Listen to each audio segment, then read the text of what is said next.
You ever open your banking app and feel that tiny jolt of anxiety before the numbers even load? Like you already know it's not going to look great, but you check anyway. Maybe it's the 17th of the month and somehow your paycheck already feels spoken for, rent, subscriptions you forgot about. That quick Amazon order that definitely wasn't quick. Dinner out because you were tired. Again. And it's not that you're reckless. You're not blowing money on yachts or, I don't know, red flamingos. You're just living. But somehow living feels expensive. And no matter how much you make, there's this subtle pressure in the background. This hum of, is this enough? Am I okay? I think about this stuff way too much.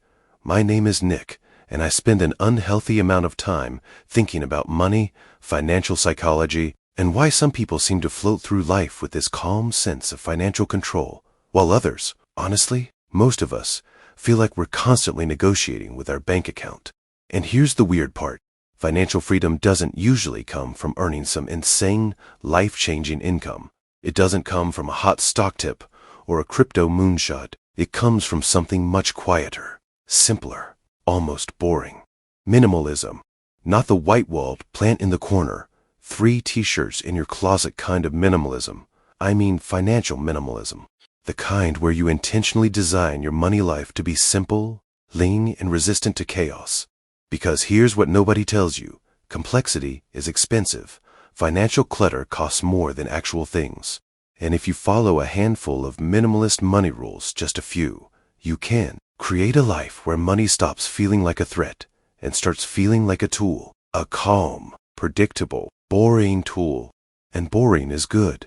So let's talk about the minimalist money rules you absolutely must follow if you want to always be financially free, not temporarily, not until the next emergency, but consistently. Let's start with something slightly uncomfortable. Your lifestyle is probably larger than it needs to be. Not because you're irresponsible, but because we live in a world that quietly whispers, you deserve this, about everything.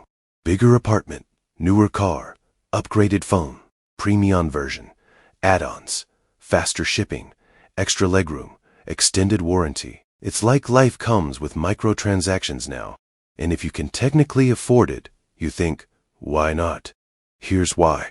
Every upgrade locks you into a higher baseline, and once your baseline rises, it becomes your new normal, and your new normal becomes your new minimum. That's the trap. I remember when I first started making more money, I told myself I wouldn't inflate my lifestyle. I really did. And then slowly, subtly, things changed. Nicer groceries, more dining out, a slightly better apartment because I work hard, and individually, none of it seemed outrageous. But collectively, my freedom shrank. Minimalist money rule number 1 is this.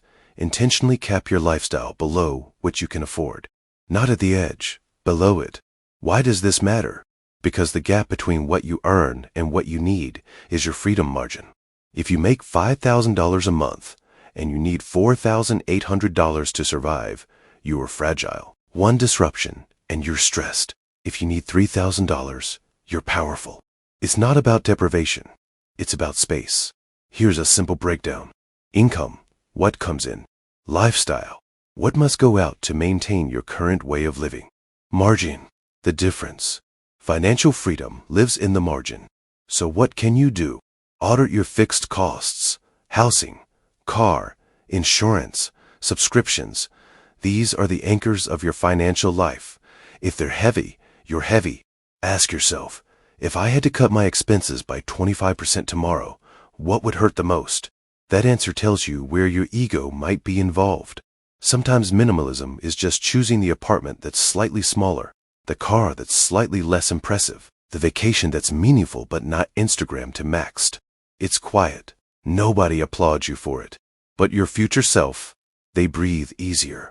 Have you ever noticed how exhausting it is to constantly make financial decisions? Should I save this? Can I afford that? Is this too much? Am I behind? Decision fatigue is real, and when you're tired, you default to comfort, and comfort usually costs money. Minimalist finance is about reducing decisions. The rule is simple. Automate the essentials so your willpower isn't constantly on trial. When I first automated my savings, Like, truly automated it so money moved into investments before I even saw it. Something shifted. I stopped negotiating with myself every month. There was no dramatic self-discipline. No heroic budgeting session. It just happened. And because it just happened, I stopped feeling guilty about the rest of my spending. That's the paradox. When you automate your future, you can relax in the present. Here's the structure. Emergency fund contributions, automated. Retirement investments, automated. Long-term savings, automated. Whatever percentage you choose, make it non-negotiable. Then live on the remainder. It's minimalist because it removes mental clutter.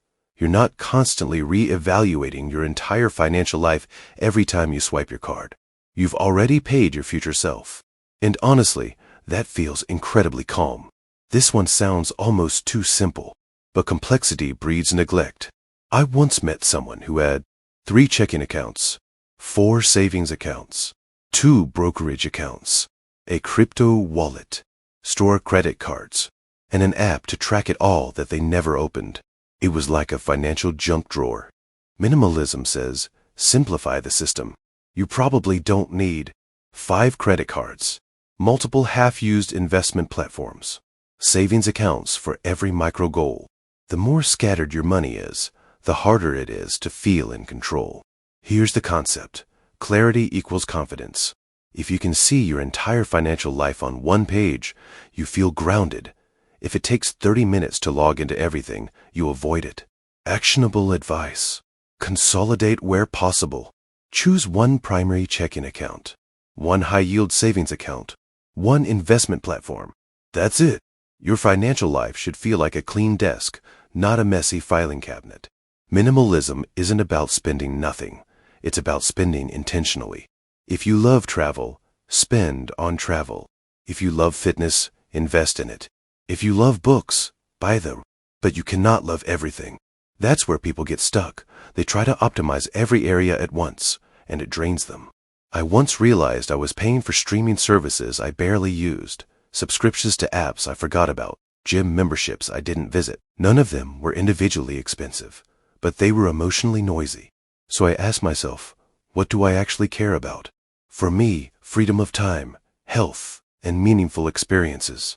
Everything else, cut or minimized. Here's the breakdown. Identify top 3 spending values. Cut or downgrade the bottom 50% of your expenses.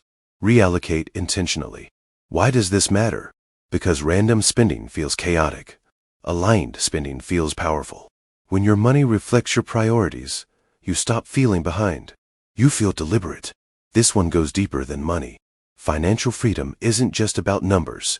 It's about what your life demands. If your happiness requires constant novelty, high-end experiences, social comparison, wins, visible success, you will always need more money.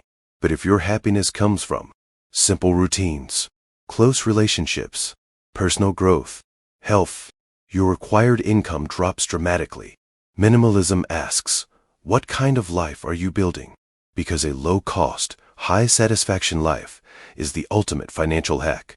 Think about it.